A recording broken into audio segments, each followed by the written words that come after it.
Hello and welcome to Scrapbooking Station. In this video I'm going to be dividing up a piece of adorable scorable to create 3 children's cards. But if you've got pretty adorable scorable, panels are a great way to make the most of it. Even if you just had pretty patterned papers, typically the signature in a collection, dividing this up onto card fronts would be great as well. So I'm going to put the camera over my shoulder and we'll get started. Okay, in this video I'm working with Bear Hugs from Hunky Dory, and this is the Wishes for You topper set. So it comes with 2 distinct topper elements. This guy's got a watering can, and then there's a second one down here with blocks. So the first thing I want to do is separate my teddy bear with the watering can. What you're going to need to replicate these designs is a piece of adorable scorable or printed cardstock that's got an image that's not bordered, that's not framed. I'm not worried about the top border in this case, and the first thing I want to take a look at is separating this adorable scorable into 3 panels for my cards, because I want to make 3 cards all the same size. So I'm going to go do that. While I'm at it, I might as well go find things that I've got in my stash that will work with this. And so I was looking for daisies. So I've got a couple stencils here from Paper Wishes that have daisies on them. I've got some cutting dies. This one's from Tattered Lace. That's a daisy. In a pinch, I can use the succulents from Stamping Up. If I just round these corners, I can have some stacked daisies as well. I did find a stamp with a watering can in my stamp wall of stamps, so I'll probably be using that. Of course, I'm going to pick some colors as well. So I'll be back, separate this out, and we'll continue. So I've divided up my adorable scorable, kind of with the intention of making 3 cards of the same size, because I want this to be a collection. So of course this guy has to be almost this size. Now I could have changed the width or whatever, but I've got, 3 other pieces to work with. And so my finished card size for all 3 is going to be 4.5 by 7.5. And so he is just going to fit on there. And then this guy, I'm actually going to rotate, and he's going to be a book fold, so he's going to come this way. And then this last piece is a little bit smaller, but I picked colors here we're going to look at to matte and layer. He's going to finish up this way. Now all these little niblets, I'm going to save those because you never know when you can use them. And I call it a boneyard. So we're going to put that in the boneyard. Next thing to do is decide kind of where your toppers are going to go. So I've got this one. This is a tall tent, and so the reason it's longer on the backside is because I like to fold that up because it makes it sturdier when it stands up. This guy needs very little of anything, and I think this one's going to use these 3 toppers set up kind of like my 3 little topper video, so something like that. So I've got my border outside. I've picked my cardstock for my matte and layers, and this all comes from Create and Craft. So I'm going bright because this is a child's card, and I'm also going inexpensive. So this cardstock is great for matte and layering, but it's like 10 cents a sheet. It's double-sided, but that won't matter because, like I said, it's going to be matte and layers. Of course, I know I'm going to be doing some stamping, so I've picked up some Stamping Up colors that would go. So I've got my garden green and strawberry slush to match up with the pink. So actually, I want to start with this card. So it's the least kind of interesting, although that's pretty close, panel. It's also got the largest topper. And the other thing I'm noticing is that the way I've divided out my toppers, they all have salutations. So I really don't have to worry about that on the outside. So let me move this other stuff out of the way, and then we'll be back working on this piece first. So I'm back partway through my first card. So I've made a couple decisions. The first is I want every color and the gold to be on all 3 of my collection. So I just matte and layered, remembering to wrap a ribbon or twine or whatever you're going to wrap before you put your mats down or your layers down. And then my third color, the pink, is going to show up behind this topper. And so he's probably going to go something like this. Just make sure I'm inside the edges of my card. So he can be put there. The other decision, I actually cut out some of the Tattered Lace, and they're a little bit too realistic, too adult. I also eliminated the stencils for the same reason, and I decided to go with the Stampin' Up succulents. I don't do kids cards much, so if I get to use kid stuff, and I think Fun Flock is kind of a fun kids card kind of material to use, I'm going to use that. And the way I do it is I use a double-sided sticky film. So it's got to be actually something that's solid, super sticky. And this comes from Paper Wishes, and they actually call it self-adhesive foil. So it's sticky on both sides. Take a layer of that, peel off one side, and attach it to colored cardstock, the color of your flock, and that just makes the results look better. Because if you were to put this on white, it just doesn't look as good. So whatever color flock you're using, use that cardstock. Then I go ahead and cut it out using my framelit, and then peel off the layer and burnish on the fun flock. So that's how I end up with these.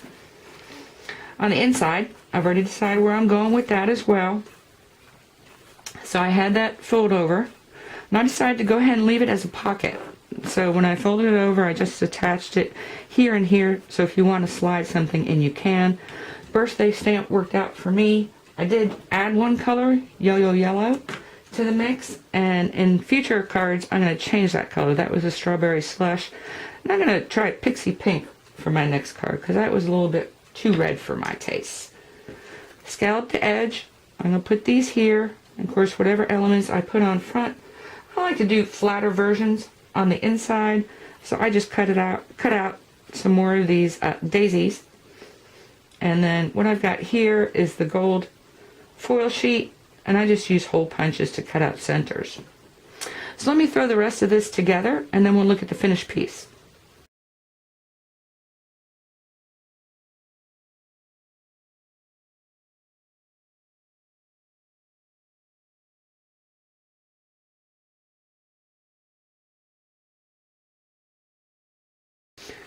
So here's what the finished first card. Really cute. I really do like that fun flock on there. And I left you photos just in case you didn't catch all that, and with my text on that to describe the process. Of course, I have this great little tuck in here in case you wanted to put in a gift card. But you never noticed if you didn't, so a lot of options. Of course, the great thing about moving on to the second and then eventually the third project is some things work, and some things might not, but you've got all the colors out, you've got all the materials, so why not just keep going? So this was that card, and I really like that watering can stamp on the inside. Now this says, wishing you a happy birthday. So I really don't want to say happy birthday on the outside, because then I have happy birthday on the inside. The other thing is, this is missing that watering can. So I'm going to go into the boneyard, and I'm going to pull this guy out. So I don't have a sentiment at the moment on the front. The other thing I think I want to do is bring in this border, because if I don't use it, I'm going to lose it. No point in keeping it for anything else. But I don't like Best Wishes. I think Best Wishes is kind of an adult sentiment for a little kid. So I'm going to cover that up. So let me get on with the matte and layer pieces, and then I'll be back. I'm going to leave photos of that first card.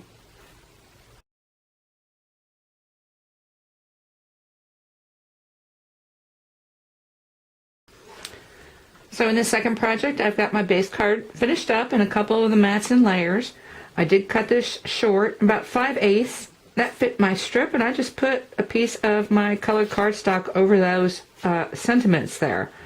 Now, first thing you're going to see is I really made this guy a focal. So just several mats and layers, and then I've got my scallop circle behind here. And so what I'm going to do is probably slide him in and out of this ribbon. I'm going to center him. Now, if I would have kept these guys in the mix, it would have been pretty busy. Or I would have had to move him down a little bit. Anyway, a little bit much. And as it turns out, I've still got my other set of toppers, and this is going to work well with this collection. So that goes into the boneyard for now. And the other thing is, I don't have any sentiment, or I don't know if I ever did. So I've got my little scallop punch, and I went ahead and stamped it. And stamping works for me because I already know I'm going to be stamping on the inside. And I want to introduce more yellow. So I'm probably going to have this extending down, and of course add some of my fuzzy flowers, fun flock flowers. And so this mat's going to be something like this because I don't want to add extra height at this point. So let me put this together. I'm going to finish the inside, and then we'll take a look at this finished second project. So the finished second card worked out pretty much like I envisioned at this point. I did extend this out beyond this flap, just for a little interest. So this guy works out, and that's kind of another way to extend your materials, is put something on the inside of your card that will show up on the front. So that worked out. Of course, I added my little fun flock daisies, and then on the inside did my watering can stamp, and then some of the cardstock daisies. So really nice for a second card. Now, third card, like I normally do, by the time we get to this point, there really isn't much to say, and also since this is the most interesting, kind of the focal of the Adorable Scorable, it's a really easy card to put together. So first thing I've done is I took the panel and I punched it with my scallop punch. So I matted it on gold, and this way that gold would show up. So it's not a piece on top of the Adorable Scorable, it's actually into the Adorable Scorable. This way I could wrap that twine around there, which almost looks like stems on this scallop circle. Added my sentiment up on foam squares, and then again more daisies. Like I said, this is probably the easiest card to put together. I'm going to backpedal a little bit because the second easiest by far was this one, because it's got your main topper image, and then probably the last one was the second one, because that's more or less your leftovers. So on the inside, not much new. Use some of my boneyard scraps to kind of create this edging and bring in some green, and then my cardstock daisies and watering can. So quite the collection.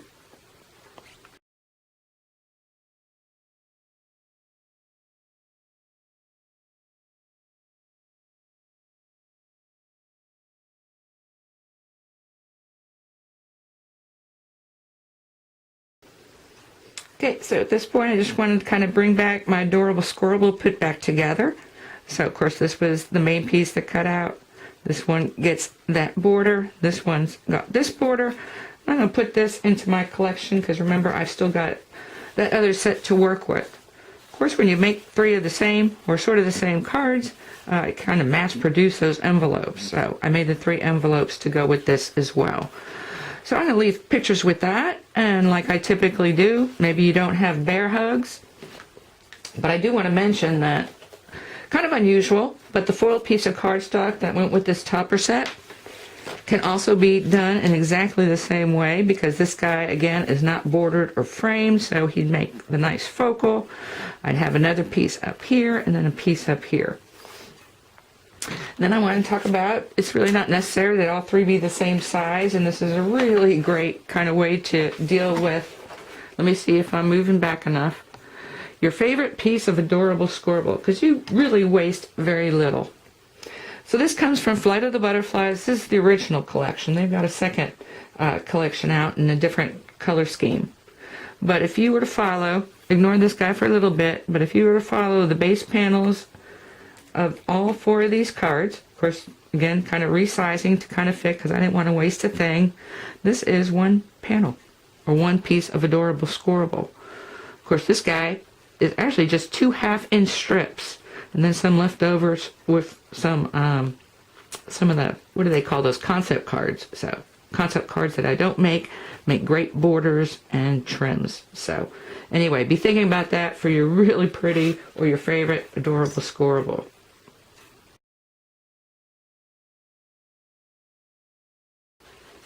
Okay, for the last couple things I wanted to show you, I had to turn down my overhead light, so it's a little bit dark, but hopefully you can see it better. My camera has trouble focusing on this very foily material, and this is Merry Magic collection. And so, kind of the same deal. Actually, I've just got this bottom border, and I've got this train. Of course, once I cut off the train, and if I were to cut off this border, I've just got sky, or I've just got this flower butterfly thing going off on the bottom here. So it really doesn't matter that this only comes with one large topper. And then, of course, some frames. I could really put any sort of focal image on this card. So again, I kind of have my train for my first section, and then I'd use the topper here on another section. So probably leave that border in there, and then I could really put anything up in here. And at the very get-go, I kind of mentioned pattern cardstock. And I don't know much pattern cardstock, but if I had pattern paper, would I do it? Absolutely.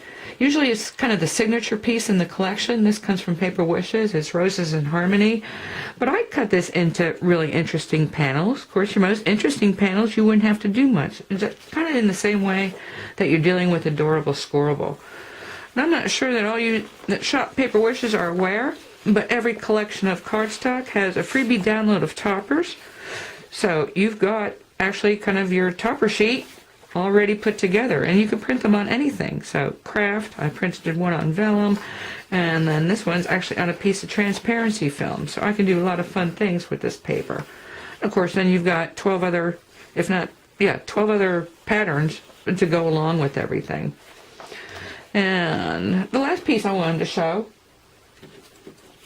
is also a really interesting piece of pattern paper. If you've got any of the old Stampin' Up! Pattern papers, they used to do a lot of scrapbooking collections. And typically, again, kind of the signature sheet in the panel is also something that you could put together. Now, you don't have toppers, but typically you've got, of course, obviously spot-on color matches with your ink and cardstock, and then also, usually typically stamps. Anyway, I sure hope you give this panel thing a go. Like I said, it makes the most of your really pretty pattern papers. And I thank you for watching.